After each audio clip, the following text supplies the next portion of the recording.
Yeah. Well, speaking of the whole picture, is what you two ladies do. You look at the whole picture.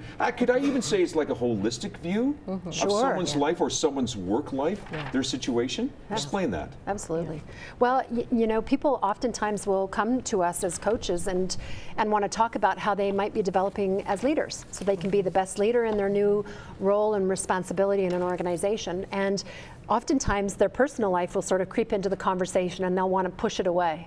Say, no, we're not really here to talk about that. That's something separate. Something separate. But really, wherever you go, there you are, and you bring your whole self to wherever you are. So we very much welcome that kind of conversation, because you can't just turn yourself on and off, in spite of the fact that we think that we can. So we really end up having lots of interesting conversations with people about their whole life, because we are whole people. We're not broken. We don't need to be fixed, but we do need to access all of which is inside of us to be the best we can be. But we see that, though. We separate ourselves from work. We separate ourselves from personal relationships. We separate ourselves that way. Why, though? It does. You know, it's just funny because as you're saying, Catherine, it makes sense. But why don't we figure it out, Michelle? Why do we have that difficulty? Because our life is so rapid. It's part of it. Yeah, I think it's part of it. And separating it is easy. It's also habitual. We've just sort of created that way of being for ourselves. But there's a shift.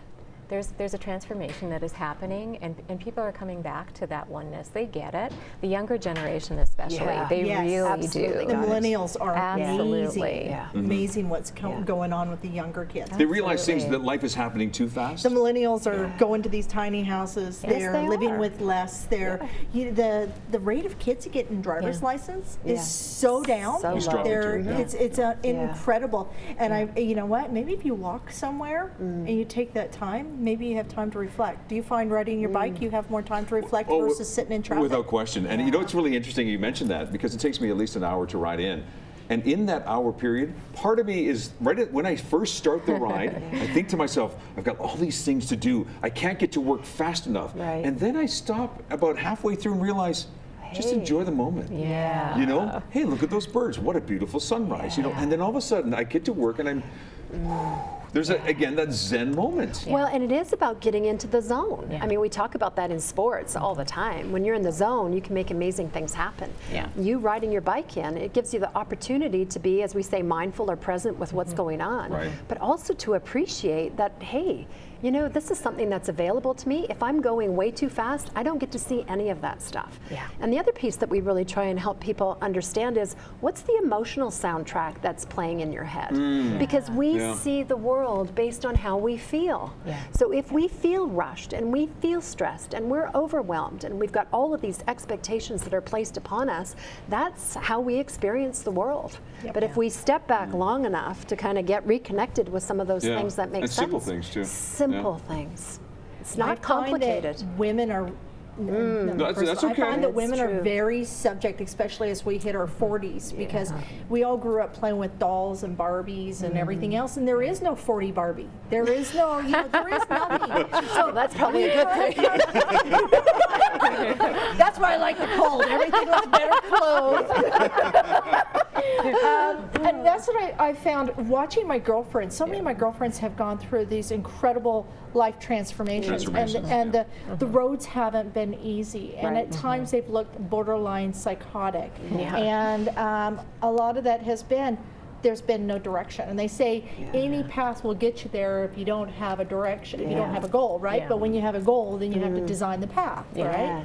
And we're looking for people to give us that direction. You know, like I think about our parents, for example, maybe our friends to give us that, but they're not giving us that. And that's where you two are finding that hole in the marketplace, if you will. Because if I knock on my mother's door and I say, hey, Mom, you know, I need some advice about this, that, or the other thing. Come in, Phoenix, let's have some soup. Well, yeah, let's have some soup. It's okay. She gives a little pat on the back and all is good.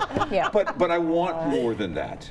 And that's what you two are finding too, is that, you know, we're not getting that. So we need an outside source like yourself. So are you finding that with people you talk to? Yeah, so that it's interesting, you know, because we don't necessarily give advice as coaches. What we do is we work with you, because you intrinsically know what it is that you want, but you've covered it up with all of your busyness. And all your fears. And all your fears. And all your beliefs that came from generations gone by. Yeah. So yes, having a coach is amazing because it's an objective perspective in a very non-judgmental environment.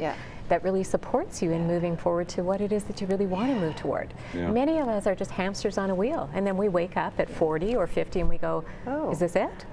Wow, what have I been doing? And can I just add to that too? I don't want to feel so sad. Don't get me so sad. Hamsters on a wheel.